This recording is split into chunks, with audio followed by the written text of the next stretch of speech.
you to imagine with me for a moment, if you're an imaginative person or a creative person that way, I want you to go into this space with me. I want you to imagine with me that you are standing outside of the mall.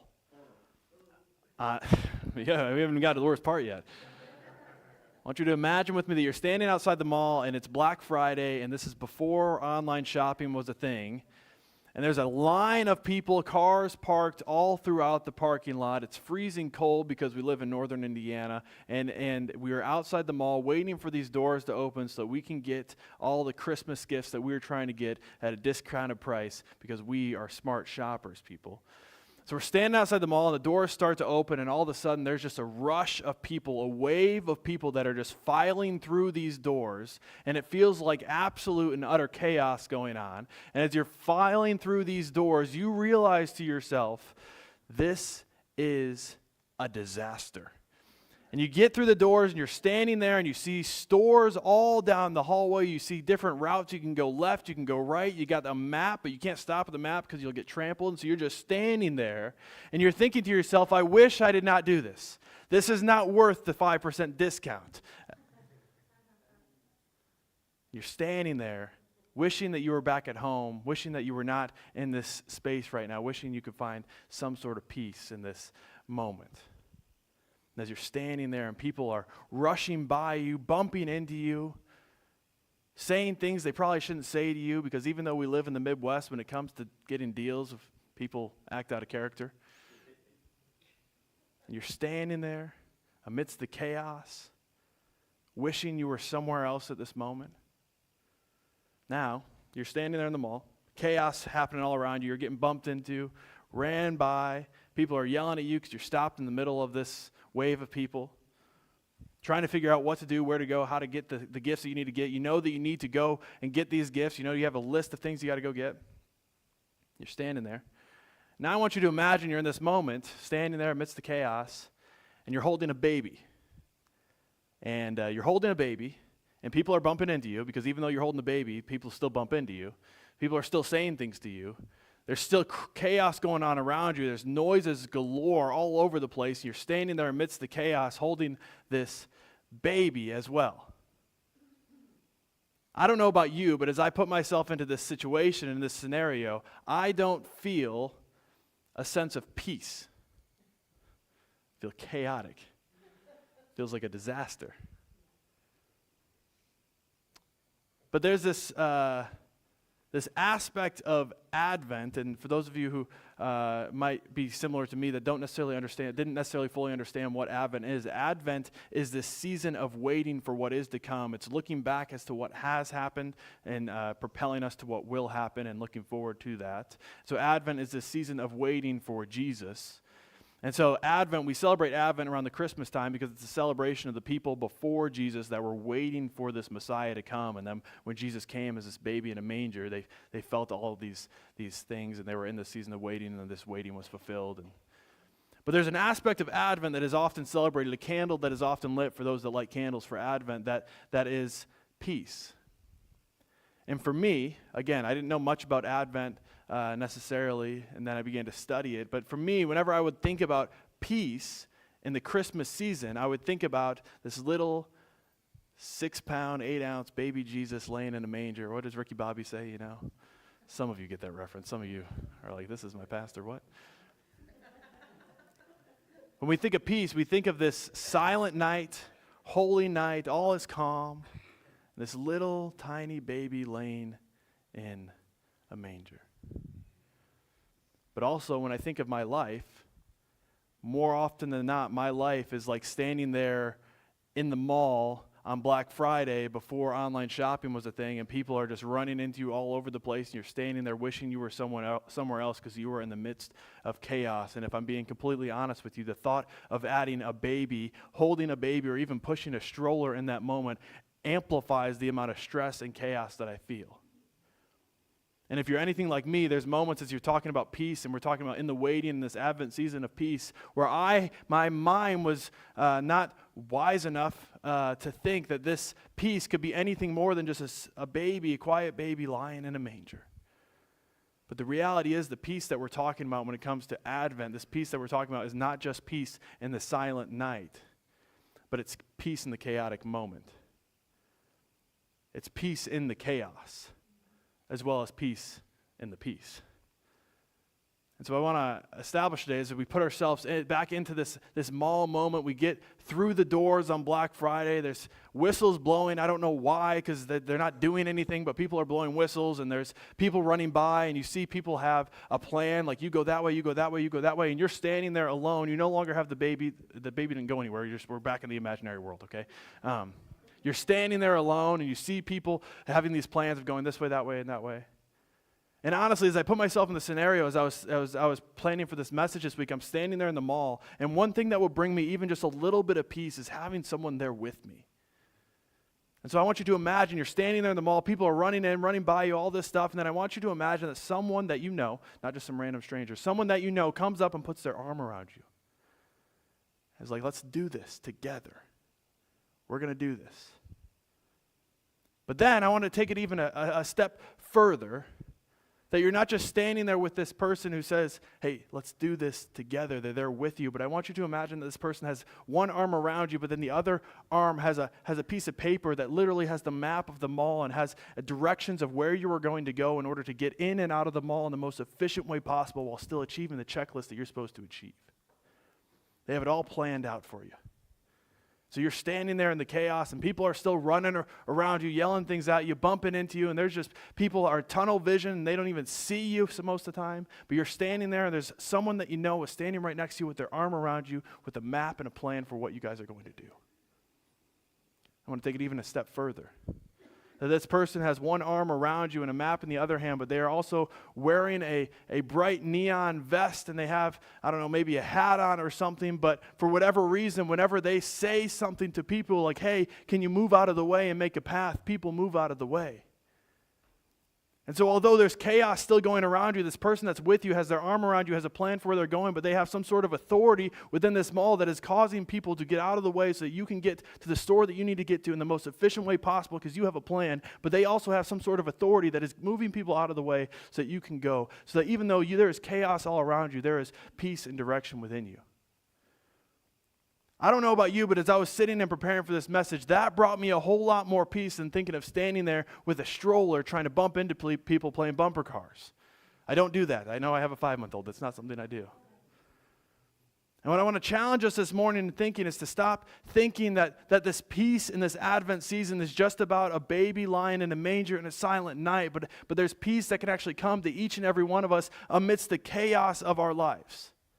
And trust me, I know that some of you are going through things that are probably even more chaotic than the mall description that I just described. But I still believe that there is a peace that can be found in those moments that is beyond understanding. And so this morning, what we are going to be talking about is peace in the chaos. As we look at the book of Isaiah, we mentioned Isaiah last week. Isaiah was a prophet, and so what he did is he would hear messages from God and then tell the people of God those messages.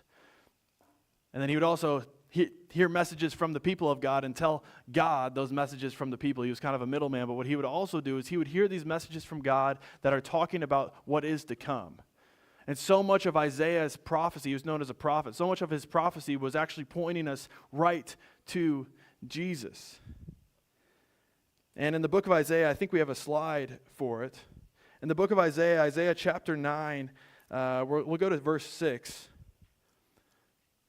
We talked about this last week, but Isaiah is talking about the coming Messiah that is to come. And he says, for to us a child is born, to us a son is given, and the government will be on his shoulders, and he will be called Wonderful Counselor, Mighty God, Everlasting Father, and then, listen, Prince of Peace. Prince of Peace. Now, peace can mean a lot of things. And so I went into the original language of this book in Isaiah, this letter, this prophecy that Isaiah wrote to see what is the definition of this word peace that he is utilizing to call this coming Messiah the Prince of Peace. And the word that is used is called shalom. Everyone say shalom. Shalom. And a really easy version of, or translation of shalom is peace. As throughout the Old Testament, the time before Jesus, as it's written in the original Hebrew language, they say shalom, and it translates so often to peace. But when you look at the original Hebrew language and this word shalom, it can actually be translated to so much more of a deeper meaning. And as I looked into a resource that I had that looked at this particular word shalom, it actually had a much deeper meaning than just peace. It talked about completeness. It talked about soundness, welfare. I told you words are hard this morning, Tanner. I can't believe it, man. Completeness, safety, soundness, welfare, health, prosperity, peace, quiet, tranquility, contentment. So often when we think of peace in the Advent season, as we're thinking about a little baby lying in a manger, all is calm, all is bright, we think of that number 4, peace, tranquility, quiet. And that is an aspect of it. And Jesus came as a baby, and there's peace in that silent night, but there's peace in so much more. And as we focus our minds around what peace can look like, I want to challenge you to say that peace is so much more than just being zen. Peace is so much more than just quiet. Peace is a feeling of completeness or wholeness, even though stuff around you might be broken. And so we're going to talk about peace. Shalom. Everyone say shalom. Shalom. And so today's message title is this: Peace in the Chaos. Peace in the chaos. You don't have to raise your hand, but I can imagine that just about every person in this room has felt chaos before. But I also can imagine that almost every person in this room is feeling a sense of chaos right now. Whether it's the chaos of figuring out the holiday season, whether it's the chaos of figuring out what your job's going to look like in a few months, whether it's the chaos of trying to be a good parent or grandparent or guardian, whether it's the chaos of trying to do the right thing even though it feels like everyone around you isn't. There's chaos that happens all the time around us. But I believe that there's a peace that can come with that too. And in particular, I believe that there's a peace that is beyond our understanding that can not only get us through the times of chaos, can get us out of the times of chaos, but it can be with us in the midst of chaos, so that even though we're standing in the middle of the mall and there's chaos all around us, we are walking in peace. And to do that, I want to look at a moment in Jesus' life that isn't the moment of him being born in a manger, but it's a moment of him when he was grown up and a man. It's in the book of Mark. And Mark is one of the 4 accounts of Jesus' life, one of the 4 stories, people that wrote about who Jesus is and what happened in his life. And it's Mark chapter 4. If you have a Bible with you, I encourage you. Mark chapter 4, we're going to be starting in verse 35. If you don't have a Bible with you, that's totally okay. We'll have the verses on the screen as well. But Mark chapter 4, starting in verse 35, we get to see what happens when there is chaos happening all around the closest friends of Jesus. We get to see that there is literal chaos happening, physical chaos that they can see, feel, and experience, chaos that is happening all around them, and we get to see how Jesus responds. And then I will challenge you to say that how Jesus responds in that moment is actually a way that Jesus can respond in your moment too. And so hopefully my rambling gave you enough time to flip to Mark chapter 4, verse 35 is where we'll start. And this is what it says. I'll read through the whole passage and then we'll break it down a little bit. It's starting in verse 35, Mark chapter 4. It says this: That day when evening came, he said to his disciples, that's Jesus talking, "Let us go over to the other side."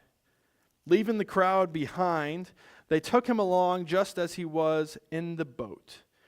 There was also other boats with him. A furious squall came up, and the waves broke over the boat so that they were nearly swamped. Jesus was in the stern, sleeping on a cushion. The disciples woke him up and said to him, "Teacher, don't you care if we drown?" He got up, rebuked the wind, and said to the waves, "Quiet, be still." And the wind died down, and it was completely calm. He said to his disciples, "Why are you so afraid? Do you still have no faith?" They were terrified and asked to each other, "Who is this? Even the wind and the waves obey him." Shalom. Everyone say shalom. There is literal chaos happening around the disciples in this boat. Like not just the chaos that we feel inside that sometimes it's hard to explain because it's the emotions and the feelings that we're feeling, but there is chaos, physical chaos that they can see, feel, and experience. And some of them being fishermen, they knew, they had heard stories, they had experienced storms in their life, and they knew that when the waves start going over the side of the boat, that's usually not a good sign for the boat, right? If we get water in the boat, we're not going to stay above water very much longer. Jesus, don't you care? And so they're feeling chaos because they're experiencing chaos, but as we notice how Jesus responds is actually where we can find peace in the midst of our chaos. So there's 3 points to today's message that come directly from this passage, but also other moments throughout Jesus' life and throughout the Bible. And we'll start kind of toward the end of that passage that we read in verse 39. We say that there is peace in the power of God. There is peace in the power of God. As we look at verse 39, we see he got up, rebuked the wind and said to the waves, "Quiet, be still." And the wind died down and it was completely calm. There is power. Jesus has power. This isn't just power that comes from great teaching and education that Jesus might have had. This isn't just power that is good for show, but this is power that amidst the chaos that they were experiencing, he literally took the chaos that they were feeling and seeing and experiencing and said, "Stop." And all was calm. There's power in Jesus, and there's peace in the power that he has. As we look at another moment in Jesus' life in the book of John, John 16, verse 33, we see what Jesus' power actually looks like. Jesus is talking to his followers, and he says, I think we'll have the verse on the screen. He says, "I have told you these things." He's teaching his disciples and whatnot toward the end of his life before he gets arrested and whatnot. He teaches, I've told you these things. Man, words really are hard this Sunday. "So that you may have peace." I would say peace. Because in the world you will have trouble. But take heart, because I have overcome the world. Notice what he doesn't say. He doesn't say, in the world, if you're not following me, you're going to have trouble. But if you are following me, you're not going to experience any sort of chaos. He doesn't say that. He says, in this world, you're going to have trouble. There's going to be trials and tribulations. There's going to be chaos that happens in this world. But guess what? The chaos that you experience in this world has already lost to me because I've overcome it. There's peace in the power of who God is and who Jesus is. Second point is there is peace in the presence of God. There is peace in the presence of God. As you look at the disciples, the way that I always read this particular passage, I think it's verse 38, as the disciples, the winds, the waves are crashing in, and Jesus is in the boat taking a nap, lying on a cushion. And the disciples say, "Don't you care if we drown?" And I always read that as like the disciples were like, "Come on, man, what are you doing?" But you see, Jesus was not only the Messiah, but to them, he was also their rabbi. He was very much respected. They had seen incredible things happen through Jesus. So they weren't turning to him saying, "Jesus, what are you doing?" They were turning to him because they had turned to him for peace before. So when they say, "Jesus, don't you care if we drown?" It's not questioning his ability. It's recognizing that he is the one that they've turned to for peace before. So he's who they're going to turn to for peace again. His presence in that boat brought them a sense of peace even amidst the chaos. And there's moments and moments throughout Jesus' life and throughout the Old Testament, the time before Jesus, where people have found peace in just the presence of God. And I don't know about you, but for me, so often I would hear moments in history that are recorded in the Bible and these stories of Daniel sitting in the lion den and the lions' mouths being closed shut so that overnight as he's sitting in this den of lions for following God, God's presence brings him peace. The lions don't end up eating him, and the next morning he walks out of there good. And I read these moments in history recorded in the Bible, like the moment when Moses is freeing the Israelites from captivity in Egypt. And they're going, and God's presence brought a sense of peace to Moses as he's leading these people out of slavery, and he sticks his staff in the water, and the water splits, and they walk across on dry land. But God's presence brought Moses peace. And I read these stories, these moments in history recorded in the Bible. I read these stories, and I think to myself, man, it would be so nice to experience the presence of God the way that Moses did, the way that Daniel did, the way that Jesus' disciples did as they sat in the boat. But the reality is, you and I have the opportunity to experience that presence as well, on a very intimate level.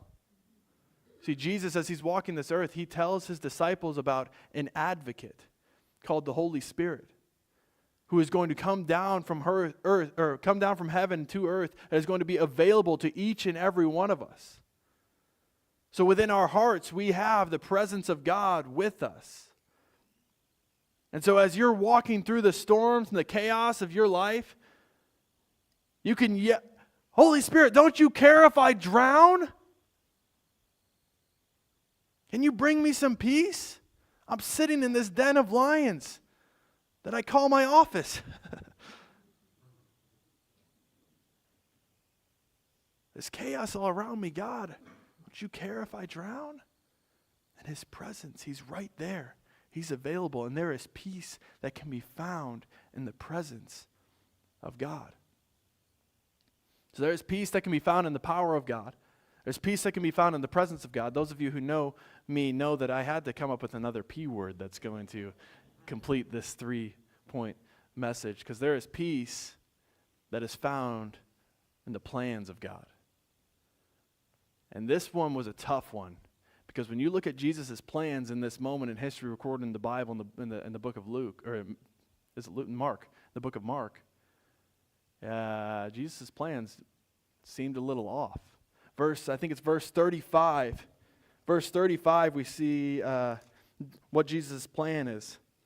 There's peace in the plans of God. That day, when evening came, Jesus said to his disciples, let's go over to the other side. Jesus said to his disciples, let's go over to the other side. His plan was for them to get into the boat, to go out onto the water, to go to the other side. And I can imagine if I were in the disciples' shoes sitting in that boat as we're out in the middle of the water and Jesus is taking a nap on a cushion and we see the storms rolling in and we see the waves start to crash around us, we might be thinking to ourselves, this plan that Jesus had to go over to the other side doesn't seem to be working out too well.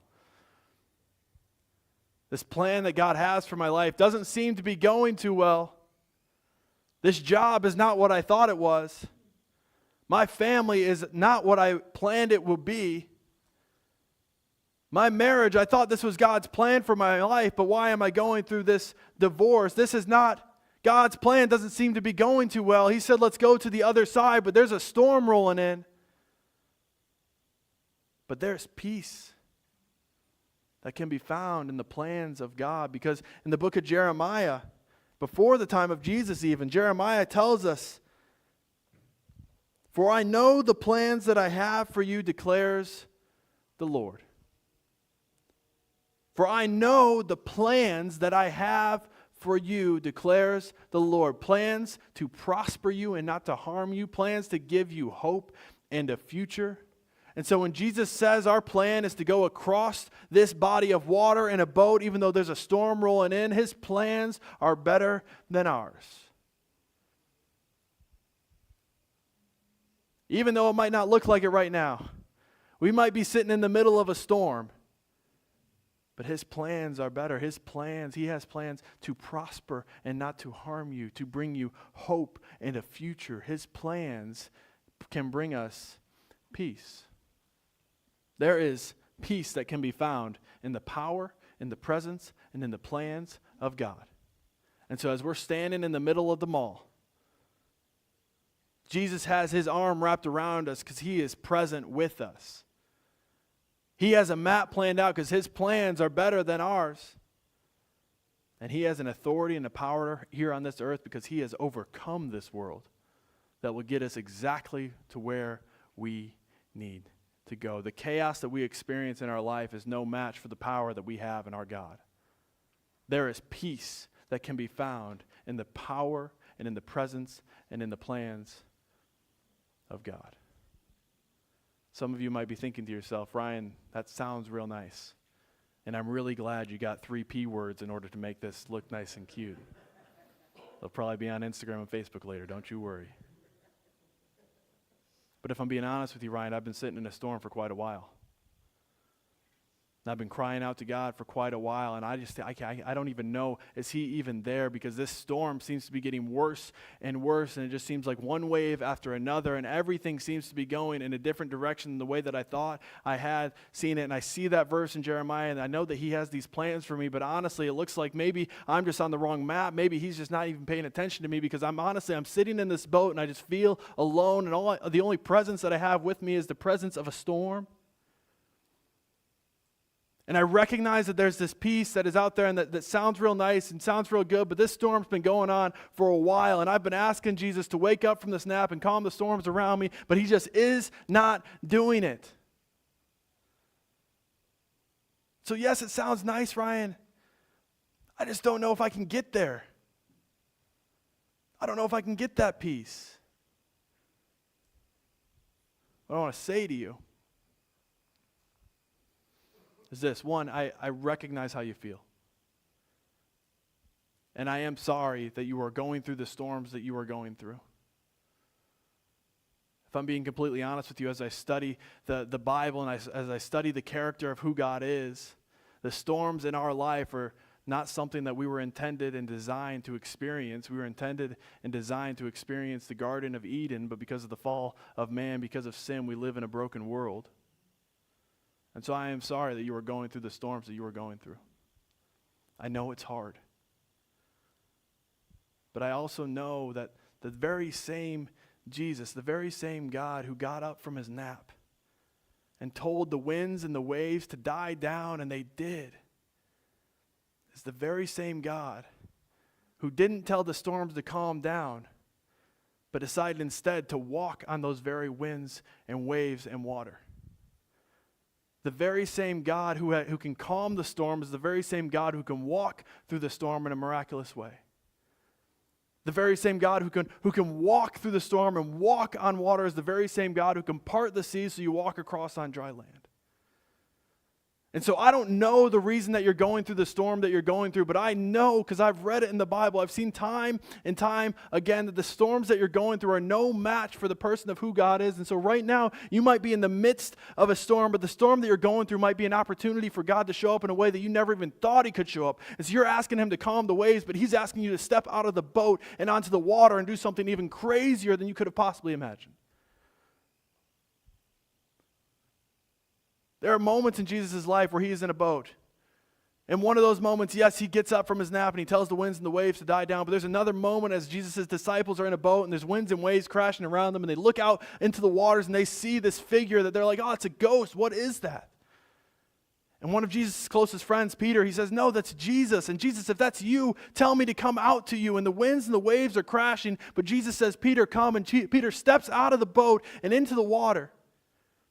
And for Peter's entire life, every time he's stepped out of a boat, he's gone into the water. But for whatever reason, this time as he's looking at Jesus, as Jesus is walking on this water through the winds and through the waves, he steps out of the boat, and the water is no longer liquid, but it is solid, and he's taking steps on them.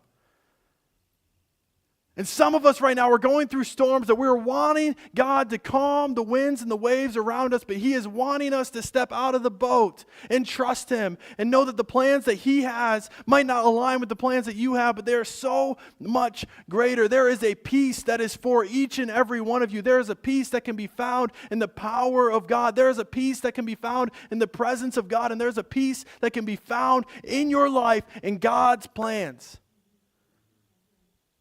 I am sorry that you're going through what you're going through. That was not God's intention. But he can draw a perfectly straight line with a very crooked stick. And your life might look crooked right now. But God is still working. He knows the plans that he has for you. Plans to prosper, plans not to harm you, plans to give you hope in a future.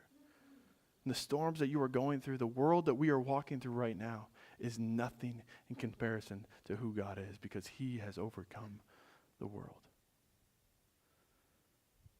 There is peace that can be found in the chaos.